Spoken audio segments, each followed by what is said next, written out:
1960களில் ரஷ்யாவும் நியூக்ளியர் அதாவது அணுகுண்டு டெவலப் பண்ணிட்டு இருந்த நேரத்தில் ரஷ்யா கிட்ட இருக்கிற வெப்பன்ஸை யூஸ் பண்ணி எப்படியாவது இந்த உலகத்தில் மறுபடியும் நியூக்ளியர் வாரை ஸ்டார்ட் பண்ணி அமெரிக்காவோட பவர்ஃபுல்லான இடத்துக்கு ரஷ்யாவை கொண்டு போகணுங்கிற வெறியோட ஒரு சர்வாதிகார அதிகாரி ரஷ்யாவில் வேலை செஞ்சுக்கிட்டு இருக்காரு.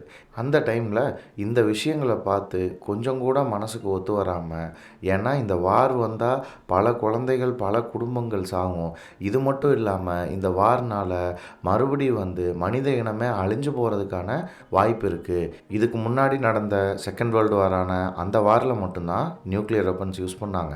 ஆனால் அப்போ அமெரிக்கா கிட்ட மட்டும்தான் நியூக்ளியர் வெப்பன் இருந்தது.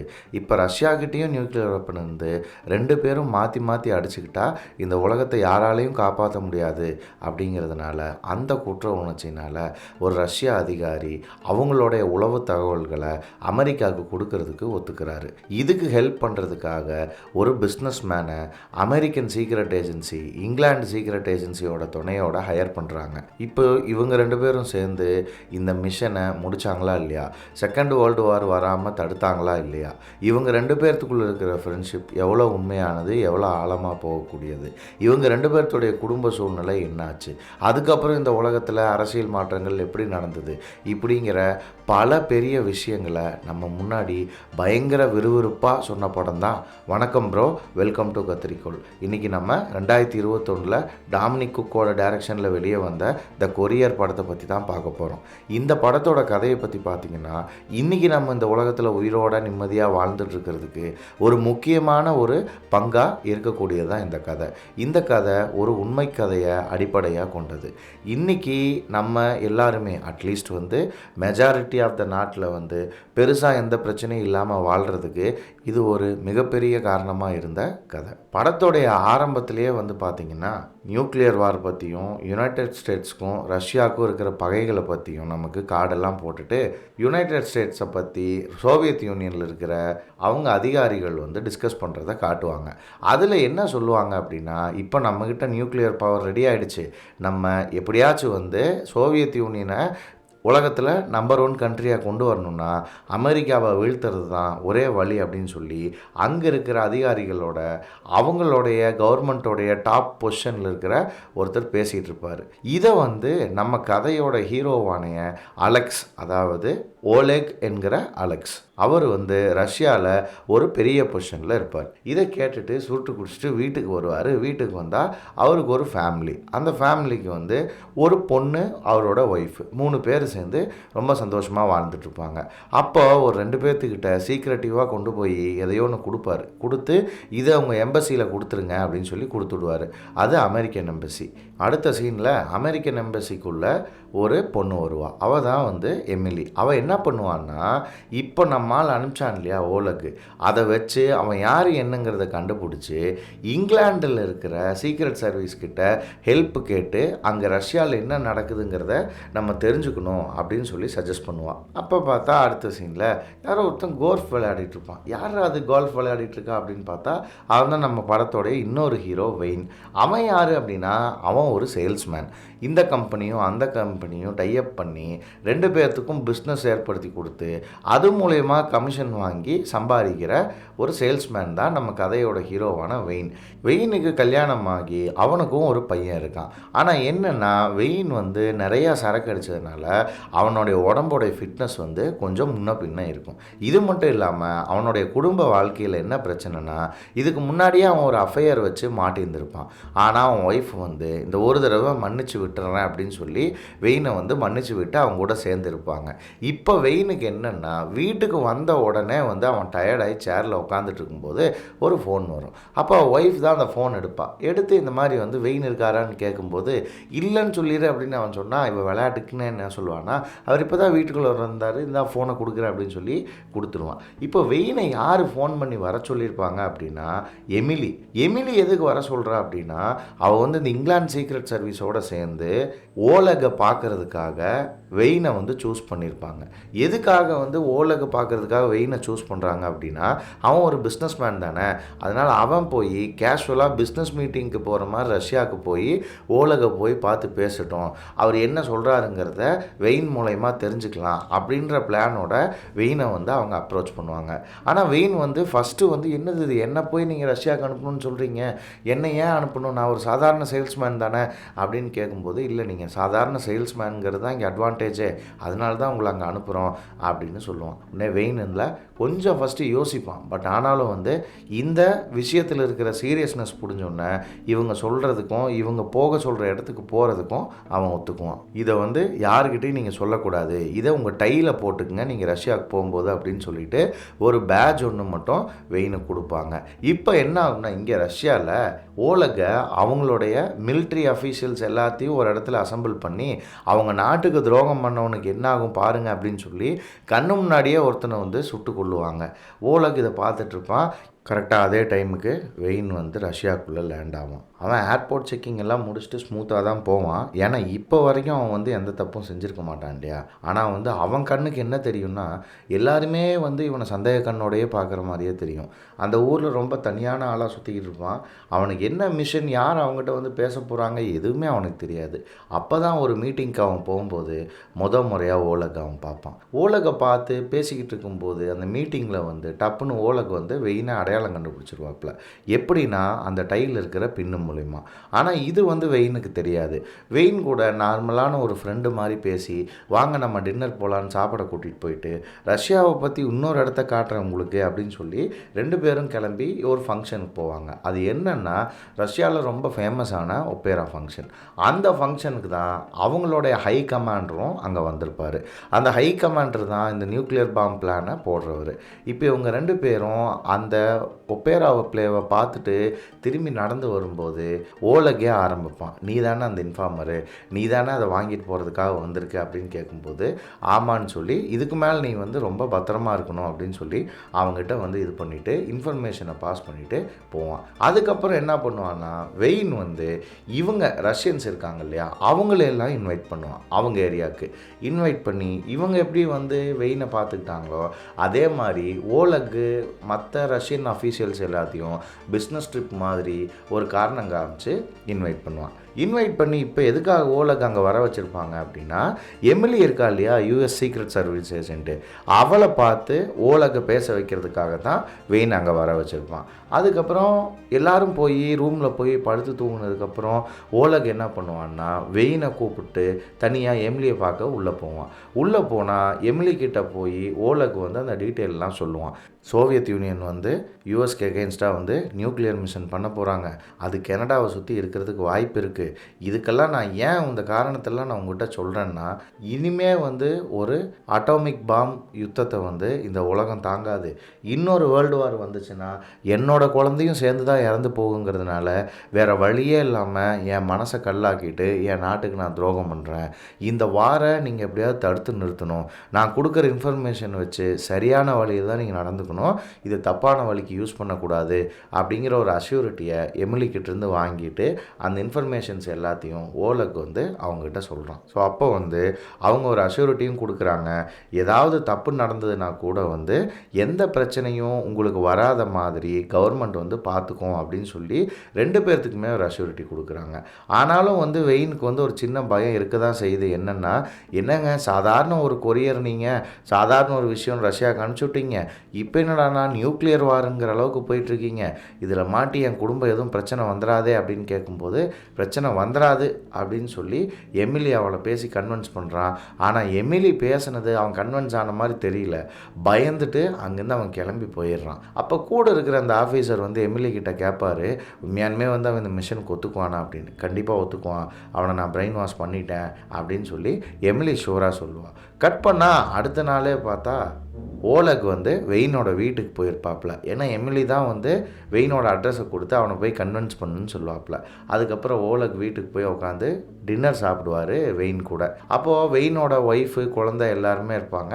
அப்போ வெயினோட குழந்தை வந்து ஓலக் கிட்ட கேட்கும், நீங்கள் ரஷ்யாக்காரர் தானே, ரஷ்யாக்காரங்களுக்கு வந்து இங்கிலாந்துக்காரங்கனாலோ அமெரிக்காக்காரங்கனாலோ பிடிக்காதா, ஏன் எல்லோரும் இப்படி இருக்கீங்க அப்படின்னு கேட்கும்போது அப்போ ஓலக் சொல்லுவார், இல்லை இல்லை மக்களுக்கெல்லாம் பிடிக்காம இல்லை, அரசியல்வாதிகளுக்கு தான் ரஷ்யானோ இங்கிலாண்டுனோ அமெரிக்கானோ வித்தியாசம், அவங்களுக்கு தான் மாற்றி மாற்றி அவங்கள பிடிச்சிக்கிறது இல்லை, பட் ஆனால் வந்து மனுஷங்க என்றைக்குமே ஒத்துமையாக தான் இருக்காங்க அப்படின்னு சொல்லிட்டு, இப்போ நாங்கள் 2 பேர் உட்காந்து சாப்பிட்டுக்கிட்டு இருக்கோம், நான் ரஷ்யனு, உங்கள் அப்பா வந்து இங்கிலாந்துக்காரரு, காலப்போக்கில் இதுதான் ஒரு மிகப்பெரிய மாற்றத்துக்கு கண்டிப்பான ஒரு விதையாக இருக்கும் அப்படின்னு சொல்லிட்டு அந்த டின்னர் அங்கேருந்து முடிச்சுட்டு 2 பேரும் ஒரு வாக் போகிறாங்க.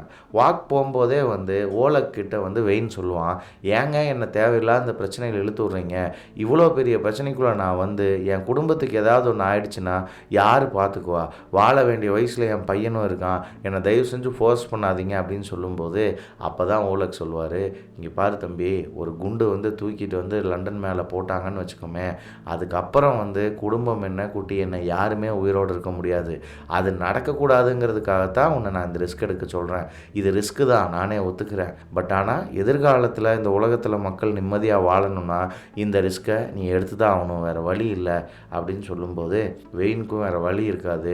ஏன்னா ஓலகை வந்து அவன் ரொம்ப நம்புவான். ஓலக் வந்து ரொம்ப ஜெனுவனான ஆள், அவனோட நாட்டு மேலே மிகப்பெரிய பற்று கொண்டு வந்தான். ஆனால் உலகத்தில் மறுபடியும் ஒரு நியூக்ளியர் வார் வரக்கூடாதுங்கிற ஒரே காரணத்துக்காக அவ்வளோ பெரிய பொசிஷனில் இருந்துட்டு ரஷ்யாவுக்கு எகெயின்ஸ்டாக வேலை செய்கிறான். இப்போ ரஷ்யாவுக்கு எகெயின்ஸ்டாக அவன் வேலை செஞ்சு சப்போஸ் இந்த மிஷனில் அவன் மாட்டிக்கிட்டான்னா வெயினை விட அதிகமாக பாதிக்கப்பட போகிறது ஓலக் தான். இது எல்லாம் தெரிஞ்சுமே நம்மளை வந்து கன்வின்ஸ் பண்ணுறானே அப்படிங்கிறதுனால வெயின் வந்து ஓலக்காக இந்த மிஷனுக்கு ஒத்துக்குவான். அதுக்கப்புறம் மறுபடியும் அவன் ரஷ்யா கிளம்பி போவான். இவங்க 2 பேரும் நிறைய இன்ஃபர்மேஷன்ஸை ரஷ்யாவிலேருந்து கேதர் பண்ணி கொண்டு வந்து தருவாங்க. அடிக்கடி ட்ரிப்பு போயிட்டே இருப்பான். இது வந்து என்னென்னா அவனுடைய பர்சனாலிட்டிலையும் பயங்கரமாக ரெஃப்ளெக்ட் பண்ணும். ஏன்னா வெயின் வந்து நிறையா குடிச்சிட்டு இருந்தவன், ஃபோக்கஸ் இல்லாமல் இருந்தவன், வாழ்க்கையில் எந்த விதமான பெரிய குறிக்கோளும் இல்லாமல் இருந்தவன் இந்த மிஷன் வந்ததுக்கப்புறம் பயங்கர சுறுசுறுப்பான ஆளாக மாறிடுவான். அவன் ஒய்ஃப் கூட செக்ஷுவலாக நல்லா பர்ஃபார்ம் பண்ண ஆரம்பிச்சிருவான். உடம்பை பயங்கர ஃபிட்டாக வச்சுக்குவான். இது எல்லாமே வந்து அவன் ஒய்ஃபுக்கு இவன் மேலே ஒரு சின்னதான ஒரு டவுட் வரும். அந்த டவுட் அப்படியே பெருசாகி ஒரு நாள் வந்து என்னென்னா, இந்த செகண்ட் வேர்ல்டு வார் முடிச்சு இந்த தேர்ட் வேர்ல்டு வார் வரப்போகுதோ, ஒருவேளை வந்து ரஷ்யா வந்து நியூக்ளியர் மிஷனை யூஸ் பண்ணிடுவாங்களோன்னு டிவியில் நியூஸ் ஓடிக்கிட்டு இருக்கும்போதே அப்போ வந்து இவன் ஒய்ஃப் வந்து கேட்பா, ஏங்க இவ்வளோ டென்ஷன் போயிட்டுருக்கு, நீங்கள் என்னடானா ரஷ்யாவுக்கு பிஸ்னஸ் விஷயமாக போகிறேன்னு சொல்லிட்டு போயிட்டுருக்கீங்க, இதுக்கு மேலேயும் நீங்கள் அங்கே போகணுமா? ஏன்னா வந்து இப்போ தான் வந்து பெர்லினில் வந்து எல்லா கேட்டையும் வந்து ரஷ்யா மூடி இருக்கிறதாக சொல்கிறாங்க, இந்த டைமில் நம்ம ஏன் அதை தள்ளி போடக்கூடாதுங்கும் போது அவன் வந்து அப்படியே பேச்சை ஸ்கிப் பண்ணிவிட்டு என்னுடைய பிஸ்னஸ் என்னை பார்க்க போடு அப்படின்னு சொல்லிவிட்டு அவன் போயிடுவான். எதனால் அவன் இப்படி பயப்படுறான், அவையே அப்படி பயப்படுறான்னா, இவன் ஆல்ரெடி அஃபையர் வச்சுருந்தவன் தான். ஸோ இது இப்படியே கண்டினியூ ஆகிட்டே இருக்கும். இவன் எக்ஸசைஸ் பண்ணுவான், பண்ண இவனுடைய உடம்பு குறையும், இவன் நல்ல ஷேப்புக்கு வருவான். இவன் ரஷ்யாவுக்கு போய் ஒவ்வொரு இன்ஃபர்மேஷனாக எடுத்துகிட்டு வர என்ன ஆகும்னா, அந்த இடத்துல இவங்க டிபார்ட்மெண்ட், அதாவது வந்து இவங்க 2 பேரும் வேலை செய்கிறத பார்த்துக்கிறதுக்காகவே சீக்ரெட் சர்வீஸில் ஒரு தனி டிபார்ட்மெண்ட் ஆகும். அந்த டிபார்ட்மெண்ட்டில் நிறையா டெஸ்க்கு சேரும், நிறையா பேர் வேலைக்கு சேர்ந்துக்கிட்டே இருப்பாங்க. இந்த இதில் பேரலாக வெயின் வந்து பயங்கர டென்ஷன் ஆவான். ஏன்னா வந்து எந்த நேரத்தில் என்ன நடக்குங்கிறது கூட தெரியாது. இப்போது இவனுக்கு இருக்கிற பிரச்சனைகளை இவன் ஒய்ஃப்கிட்டையோ இவன் குழந்தைகிட்டையோ இவன் ஃப்ரெண்ட்ஸ்கிட்டையோ ஷேர் பண்ணவும் முடியாது. ஸோ நாளுக்கு நாள் வந்து இவனுடைய முன்கோபங்கிறது அதிகமாகும். அவனுடைய பையன் ஒய்ஃப்கிட்ட கூட வந்து ரொம்ப கடுமையாக நடந்துக்குவான். இப்போ வந்து அவளோட ஒய்ஃப் வந்து அவளோட ஃப்ரெண்டுக்கிட்ட இந்த மாதிரி வெயின் வந்து ஏதோ ஒன்று பண்ணிக்கிட்டு இருக்கான், என்ன பண்ணிக்கிட்டு இருக்கான்னு தெரியல, அவனோட நடவடிக்கை எல்லாமே மாறிப்போச்சு, என்னால் அதை கண்டிப்பாக வந்து கெஸ் பண்ண முடியுது, செக்ஸில் கூட அவன் பயங்கர வந்து இன்ட்ரெஸ்டடாக இருக்கான், ஆனால் வந்து எனக்கு டவுட்டாக இருக்குது, அவன் எப்பெல்லாம் ரஷ்யா போயிட்டு வரானோ அப்போல்லாம் இந்த மாதிரி ஆகுறான், எனக்கு என்னமோ அவன் மறுபடியும் அஃபையர் வச்சுருக்கானோன்னு தோணுது, அவன் ஒரு தடவை அஃபையர் வச்சதுக்கு அவனை போனா போட்டுன்னு குழந்தைக்காக மன்னிச்சு விட்டேன், மறுபடியும் அவன் அஃபையர் வச்சுருக்கான்னு தெரிஞ்சதுன்னா நான் கண்டிப்பாக அவன் கூட வாழ மாட்டேன் அப்படின்னு சொல்லி வெயினோட ஒய்ஃப் வந்து இவன் என்ன பிரச்சனையில் இருக்காங்கிறதே புரிஞ்சுக்காம வெயினை பற்றி தப்பாக வந்து அவனோட ஃப்ரெண்டுக்கிட்ட பேசிக்கிட்டு இருப்பாள். இப்போ இங்கே வந்து ரஷ்யாவில் வந்து பார்த்தா ஓலக் வந்து அவனுடைய ஃபேமிலியை வெயினுக்கு கூப்பிட்டு இன்ட்ரோ கொடுப்பாப்புல. வெயின் வந்து ஓலகோடைய பொண்ணுக்கு ஒரு கிஃப்ட் கொடுப்பான். அப்புறம் அதுக்கப்புறம் ஓலக் வந்து அவன் ஃபேமிலிக்கிட்ட இருந்து வெயினை தள்ளி கூட்டிகிட்டு போவான். எதனாலன்னா ரஷ்யாவில் இருக்கிற ஆஃபீஸர்ஸ் வந்து ஒரு ஃபாரின்காரனை வந்து வீட்டுக்கு விருந்துக்கு கூப்பிடக்கூடாதுங்கிறது அவங்களுடைய சட்டத்தில் இருக்குங்கிறதுனால அவனோட ஒய்ஃப்னாலையும் வந்து வெயினை வந்து விருந்துக்கு கூப்பிட முடியாது. ஸோ அப்போ தான் ஓலக்கும் வெயினும் ரொம்ப க்ளோஸ் ஆவாங்க. க்ளோஸ் ஆகிட்டு ஓலக் வந்து இந்த பிரச்சனையெல்லாம் முடிஞ்சதுக்கப்புறம் எப்படி அவர் ரஷ்யா விட்டு தப்பிச்சு போகலான்னு இருக்கார், அதுவும் எந்த ஊருக்கு போகலான்னு இருக்கார் அப்படின்னா மோண்டானான்ற ஊருக்கு போகிறேன், நான் கௌபாய் மாடு வளர்த்த போகிறேன் அப்படின்லாம் சொல்லுவாப்பில். இந்த பிரச்சனையெல்லாம் முடிஞ்சதுக்கப்புறம் நீ உன் ஒய்ஃப் ஷீலா குழந்தைகள் எல்லாம் கூப்பிட்டு கண்டிப்பாக நீ வந்து என்னை பார்க்கணும் அப்படின்னு சொல்லி வெயின்கிட்ட அவர் பேசிகிட்டு இருப்பாப்பில். இப்படி நடந்துக்கிட்டு இருக்கும்போதே என்ன ஆகும் அப்படின்னா இங்கிலாந்து சீக்ரெட் சர்வீஸில் ரஷ்யன் ஒருத்தவங்க வந்து ஒரு ஸ்பை வச்சுருப்பாங்க. ஆனால் என்னென்னா அந்த ஸ்பை போய் இன்டைரக்டாக சில விஷயங்களை சொல்லுவான். ஏன்னா டைரெக்டாக அவனுக்கு சொல்கிறதுக்கு எந்த டீட்டெயிலுமே இருக்காது. அவன் இன்டைரக்டாக என்ன சொல்லியிருப்பான்னா இந்த மாதிரி வந்து அங்கேருந்து நிறைய இன்ஃபர்மேஷன்ஸ் இப்போ வர ஆரம்பிக்குது.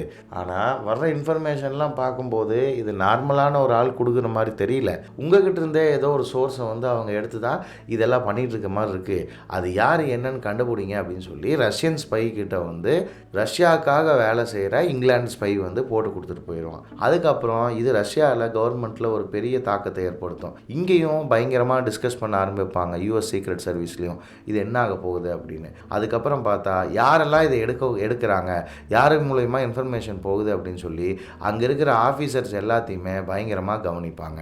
அப்போ ஒரு நாள் வந்து என்ன ஆகும்னா நம்ம வெயின் வந்து வழக்கம் போல் ரஷ்யாவுக்கு ட்ரிப்புக்கு போயிருக்கும்போது அவனுடைய ரூமில் வந்து இவங்க தேடி இருக்காங்கங்கிறத வெயின் புரிஞ்சுக்குவான். அதுக்கப்புறம் டப்புன்னு வந்து இந்த விஷயத்தை போய் சீக்ரெட் சர்வீஸ் எம்பசி கிட்ட சொன்னோன்னே அவங்க என்ன பண்ணுவாங்கன்னா இங்கிலாந்து சீக்ரெட் சர்வீஸ் வந்து வெயின் இனிமேல் நீ அங்கே போக வேணாம் ரஷ்யாவுக்கு அப்படின்னு சொல்லி நிறுத்திடுவாங்க.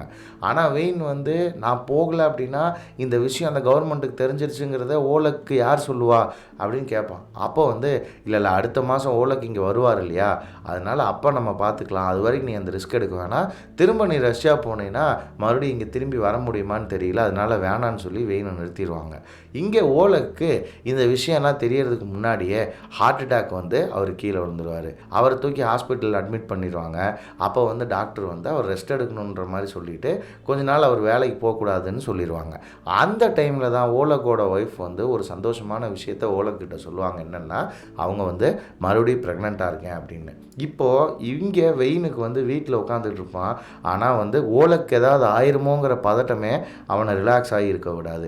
அவன் எவ்வளவோ முயற்சி பண்ணி பார்ப்பான், ஆனாலும் வந்து இந்த எண்ணத்துலேருந்து அவனால் தப்பிக்கவே முடியாது. இங்கே பேரலாக என்ன நடக்கும் அப்படின்னா இவங்க கொடுத்த தகவல்லாம் இருக்கு இல்லையா, அதை வச்சு யூஎஸ் பிரசிடெண்ட் வந்து ஓப்பனாகவே வந்து ஒரு ஸ்பீச் ஒன்று கொடுப்பாரு. அதில் என்னென்னா ரஷ்யா வந்து கனடா பக்கத்தில் ஒரு இடத்துல கொண்டு வந்து மிசைல் வச்சுருக்காங்க. இப்போது இந்த மிஷனால் யாராவது ஒரு நாடு தாக்கப்பட்டாலோ இல்லை அமெரிக்காவுக்கு பக்கத்தில் இருக்கிற கண்ட்ரி தாக்கப்பட்டாலோ அதுக்கு பொறுப்பு ரஷ்யா தாங்கிறத முழுக்க நாங்கள் சொல்லிவிட்டு வாரை வந்து ரஷ்யாவுக்கு எகென்ஸ்டாக நாங்கள் ஸ்டார்ட் பண்ணிடுவோம். ஸோ ரஷ்யா வந்து அந்த நியூக்ளியர் மிஷனை பின்னாடி கொண்டு போகிறது எல்லாத்துக்குமே நல்லது அப்படிங்கிற மாதிரி ஓப்பனாகவே சொல்லிடுவார். ஸோ இப்போது இங்கே வந்து ரஷ்யாவில் பயங்கர டென்ஷன் ஆகும். ஏன்னா இவங்க சீக்ரெட்டாக போட்ட பிளானு யூஎஸ் பிரசிடெண்ட் வரைக்கும் எப்படி தெரிஞ்சுதுங்கிறத தெரிஞ்சுக்கிறதுக்காக மண்டையை பிச்சுக்கிட்டு எல்லா பக்கமும் வேலை செய்ய ஆரம்பிப்பாங்க. இப்போது அடுத்த மாதத்துக்கு இங்கிலாந்துக்கு ஓலக்கு வரதா இருந்தது இல்லையா, அப்போ அவர் வரும்போது அவர்கிட்ட எல்லா உண்மையும் சொல்லிடலான்னு இருந்தாங்க இல்லையா இங்கிலாந்து சீக்ரெட் சர்வீஸு. ஆனால் இப்போ இந்த விஷயம் நடந்ததுனால மினிஸ்ட்ரி வந்து ஓலகம் வந்து இங்கிலாந்துக்கு போகக்கூடாதுன்னு சொல்லிடுவாங்க. அப்போ ஓலக்கு ஓரளவுக்கு புரிஞ்சு போயிடும், ஓகே கவர்மெண்ட் வந்து நம்மளை சந்தேகப்பட ஆரம்பிக்குது அப்படின்னு. இப்போது இதை எல்லாமே ஓரளவுக்கு தெரிஞ்சுக்கிட்ட வெயின் வந்து இதுக்கு மேலேயும் சும்மா இருக்க முடியாது, பிரசிடெண்ட்டே வந்து பேசிட்டாப்புல, இதுக்கு மேலே ஓலக அங்கே விட்டு வச்சுருந்தா பிரச்சனை, நீங்கள் எப்படியாவது அவரை காப்பாற்றணும் அப்படின்னு சொல்லும்போது நாங்கள் கண்டிப்பாக காப்பாற்றிடுறோம் அப்படிங்கிற மாதிரி டம்மி வாக்குறுதிகளை கொடுப்பாங்க. ஆனால் வெயினுக்கு வந்து மனசாட்சிக்கு நல்லா தெரியும் இவங்க எப்படியும் ஓலகை காப்பாற்ற போகிறது இல்லைன்னு. அதனால் ஓலகை காப்பாற்றுறதுக்காக நானே இன்னொரு முறை ரஷ்யா போகிறேன்னு சொல்லுவார். ஆனால் அந்த இங்கிலாந்து சீக்ரெட் சர்வீஸில் இருக்கிறவங்க சொல்லுவாங்க அப்பையும், நீ போனீங்கன்னா மாட்டிப்படா, உன் குடும்பமே வீணாக போயிடும், உன் வாழ்க்கையே வீணாக போயிடும், நின்ன லூஸா அப்படின்னு கேட்கும்போது இல்லை ஓலக் வந்து ரொம்ப நல்லவர், அவர் எனக்கு ரொம்ப டியர் ஃப்ரெண்டாக இருந்திருக்காரு, அவரை இப்படி பாதியில் தவிக்க விட்டுட்டு என்னால் வர முடியாது அப்படின்னு சொல்லி வெயின் ரொம்ப அடம் பிடிப்பான். அப்போ தான் அந்த இங்கிலாந்து சீக்ரெட் சர்வீஸ் ஏஜென்ட் சொல்லுவார், அவன் உன்னை போட்டு கொடுக்க மாட்டான்னு என்ன நிச்சயம் அப்படின்னா உங்களுக்கு ஓலக் பற்றி தெரியல, அவன் ரொம்ப நல்லவன், நீங்கள் அவனை ஏஜெண்ட்டாக பார்க்குறீங்க, நான் அவனை மனுஷனாக பார்த்து அவங்க கூட பழகியிருக்கேன், நான் கண்டிப்பாக போய் தான் தீருவேன் அப்படின்னு சொன்னோன்னே எமிலி இல்லை நானும் கூட வரேன் அப்படின்னு சொல்லிட்டு எமிலியும் கிளம்பி போவான். ஆனால் என்னென்னா எமிலி ஹையர் பொசிஷனில் இருக்கிறதுனால டிப்ளமேட்டிக்னு சொல்லிட்டு அவள் மாட்டினா கூட அவள் உயிருக்கு எந்த பிரச்சனையும் வராமல் அங்கேருந்து அவள் தப்பிக்க முடியும். ஆனால் வெயினால் அப்படி தப்பிக்க முடியாது. இந்த ரிஸ்க்கை தெரிஞ்சுக்கிட்டுமே எப்படியாச்சும் ஓலக்கை காப்பாற்றணும்னு சொல்லி வெயின் திரும்ப ரஷ்யாவுக்கு போவான். இதை அவன் ஒய்ஃப் கிட்ட சொல்லிட்டு போவான். ஆனால் அவன் ஒய்ஃப் என்ன நினச்சிக்குவான்னா, இவன் அஃபையருக்காக தான் ரஷ்யா போகிறான்னு சொல்லிட்டு இன்றைக்கி நைட்டு நீ போய் ஹோட்டலில் தங்கிக்கன்னு சொல்லி அவனை சத்தம் போட்டு துரத்தி அனுப்பிச்சி விட்ருவான். இப்போது வெயின் ரஷ்யாவில் போய் லேண்ட் ஆகி ஓலக்கை பார்த்து அவங்க தப்பிக்கிறதுக்கான பிளான் எல்லாம் சொல்லுவான். அதே டைமில் பேரலா எமிலி அங்கே இருக்கிற ஒரு ஆள் அரேஞ்ச் பண்ணி எப்படி ஓலக்கை கூட்டிகிட்டு போகிறன்னு பிளான் பண்ணுவாங்க. இதெல்லாம் நடந்துட்டுருக்கவே என்ன ஆகும்னா, இவங்க 2 பேரும் போய் இன்னொரு ஒப்பேரா ஷோக்கு போவாங்க. அந்த ஒப்பேரா ஷோவில் கடைசியாக ஒரு நல்ல எண்டிங் வரும்போது எல்லாரும் எந்திரிச்சு நின்று கை தட்டும் போது ஓலக்கும் வெயினும் எந்திரிச்சு நின்று கை தட்டுவாங்க. இந்த உலகத்தில் கண்டிப்பாக நல்லது நடக்கும்னு ரொம்ப ஸ்ட்ராங்காக நம்புவாங்க. ஓலக் ஆஃபீஸ் கிளம்பி போவார். இன்றைக்கி மத்தியானம் அவர் தப்பிக்க போகிறதா பிளான் போட்டிருப்பாங்க. அதுக்குள்ளே என்ன ஆகும்னா, சீக்ரெட் சர்வீஸ் எமிலியையும் துரத்த ஆரம்பிச்சிருவாங்க. அதே மாதிரி வெயினையும் துரத்த ஆரம்பிச்சிருவாங்க. ஓலக் வெயினை கொண்டு போய் ஏர்போர்ட்டில் ட்ராப் பண்ணி ஃப்ளைட் ஏற்றி விட்டுட்டு வீட்டுக்கு போய் பார்ப்பாரு. பார்த்தா வீட்டுக்குள்ளே சீக்ரெட் சர்வீஸ் உட்காந்துருக்கும். அப்போது ஓலக்கு அரெஸ்ட் பண்ணிட்டு போயிடுவாங்க. வெயினை ஃப்ளைட்லேருந்து கீழே இறக்கி அரெஸ்ட் பண்ணிட்டு போயிடுவாங்க. எமிலியை அரெஸ்ட் பண்ணுவாங்க. ஆனால் என்னென்னா எமிலியை விட்டுருவாங்க. எமிலி தப்பிச்சு போயிடுவான். இவங்க அரெஸ்ட் ஆகி கொஞ்ச நாள்லேயே இந்த பிளான் யூஎஸ் கவர்மெண்ட்டுக்கு தெரிஞ்சிருச்சுங்கிறதுனால யூஎஸ் கவர்மெண்ட்டுக்கு ஆப்போசிட்டாக ரஷ்யன் சோவியத் யூனியன் நிறுத்தியிருந்த அந்த அட்டாமிக் மிசைல்ஸ் எல்லாத்தையுமே பின்னாடி எடுத்துருவாங்க. ஆனால் இங்கே பேரலலாக ஓலகையும் வெயினையும் ஜெயிலில் போட்டு டார்ச்சர் பண்ணுவாங்க. அதுவும் முக்கியமாக வெயினை அவங்க நாட்டுக்கு எதிராக நீ ஊழல் பார்த்துருக்க, நீ உளவு பார்த்துருக்க, அதனால் அந்த விஷயங்களெல்லாம் எங்ககிட்ட சொல்லிடு, நான் உன்னை விட்டுறேன்னு சொல்லி ரொம்ப பிளாக்மெயில் பண்ணி டார்ச்சர் பண்ணுவாங்க. ஆனால் வெயின் சொல்லவே மாட்டான். ஏன்னா வெயின் கடைசி வரைக்கும் தனக்கு ஒன்றும் தெரியலன்னு சொல்லிட்டா ஓலக்கும் தன்னை காட்டி கொடுக்காமல் இருந்தால் நான் ரிலீஸ் ஆகிடலாம் ஈஸியாங்கிறது வெயினுக்கு தெரியும். அப்போ தான் என்ன பண்ணுவான்னா, எமிலி போய் வெயினோட ஒய்ஃபை பார்த்து நடந்ததையெல்லாம் சொல்லுவாள். இந்த கதையெல்லாம் கேட்டுட்டு அவள் ரொம்ப கில்ட் ஆயிடுவா. தன்னுடைய புருஷன் எவ்வளோ கஷ்டப்பட்டுட்டு இருந்திருக்கான், ஒரு ஸ்பையாக இருந்திருக்கான், ஆனால் நம்ம அவனை அஃபையர் வச்சுருக்கான்னு சொல்லி சந்தேகப்பட்டுமே, இவ்வளோ நம்ம அவளை நோகடிச்சிட்டமேன்னு சொல்லி ரொம்ப ஃபீல் பண்ணுவாள். இப்போ என்ன ஆகும்னா, கண்டினியூஸாக சாப்பாடு இல்லாமல், தண்ணி இல்லாமல், தூக்கம் இல்லாமல் வெயினை போட்டு டார்ச்சர் பண்ணி எடுப்பாங்க. அப்புறம் அதில் கடைசி யுக்தியாக என்ன பண்ணுவாங்க அப்படின்னா, வெயினோடைய ஒய்ஃபை இவனை பார்க்க வர வைப்பாங்க. வர வைக்கும்போது அவங்க 2 பேர் பேசிகிட்டு இருக்கும்போது தான் வெயினுக்கு தெரிய வரும் என்னென்னா, இந்த மாதிரி இவங்க 2 பேர் பண்ண சீக்ரெட் ஆப்ரேஷன்னால் ரஷ்யா நியூக்ளியர் மிசைல்ஸை பின்னாடி எடுத்துட்டாங்க. ஸோ 3rd வேர்ல்டு வார் வர வேண்டியது நின்று போச்சு அப்படிங்கிறத புரிஞ்சுக்கிட்டு அடுத்த இதில் இவங்க 2 பேர்த்து வீக் ஆக்கணும், அல்லது இவங்க 2 பேர்த்துக்கு தெரியாமையே இவங்ககிட்ட இந்த இன்ஃபர்மேஷன் வாங்கணுங்கிறதுக்காக ரொம்ப நாள் கழித்து வெயினையும் ஓலக்கையும் ஒரு ரூமில் ஒரு ஜெயிலில் உட்கார வைப்பாங்க. அப்போ டப்புன்னு ஓலக்கிட்ட வெயின் சொல்லுவான். ஏன்னா ஓலக் ரொம்ப ஃபீல் பண்ணிகிட்டு இருப்பான். நான் என் நாட்டுக்கு துரோகம் பண்ணேன், என் சொந்தக்காரங்களுக்கு துரோகம் பண்ணேன், என் ஃப்ரெண்ட்ஸுக்கு துரோகம் பண்ணேன். எதுக்காக துரோகம் பண்ணேன்னா, இன்னொரு வார் வந்துடக்கூடாது, இந்த உலகம் ஒரு நல்ல இடமா இருக்கணுங்கிறதுக்காகத்தான் அதை பண்ணேன். கடைசியில் அதுக்கும் பிரயோஜனம் இல்லாமல் போயிடுச்சு.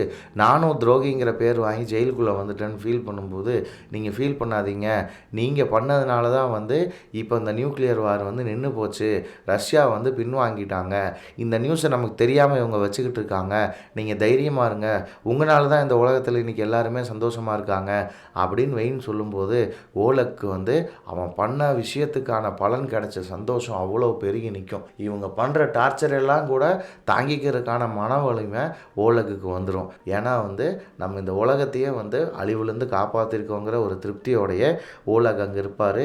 வெயினை பட்டுன்னு பிடிச்சி இழுத்துட்டு போயிடுவாங்க. ஒரு 2 வருஷம் கழித்து எல்லா பிரச்சனைகளையும் டிப்ளமேட்டிக்காக முடித்ததுக்கப்புறம் வெயினை வந்து ஜெயிலேருந்து ரிலீஸ் பண்ணுவாங்க. வெயின் வீட்டுக்கு போவாப்பில். வீட்டுக்கு போய் கதவை லாக் பண்ணிவிட்டு உள்ளே போனோன்னு தான் டப்புன்னு ஓலகோடைய ஞாபகங்கள் வெயினுக்கு வந்துட்டு போகும். ஏன்னா இப்போ வெயின் வந்து ஃபேமிலியோடு வந்துட்டாப்புல.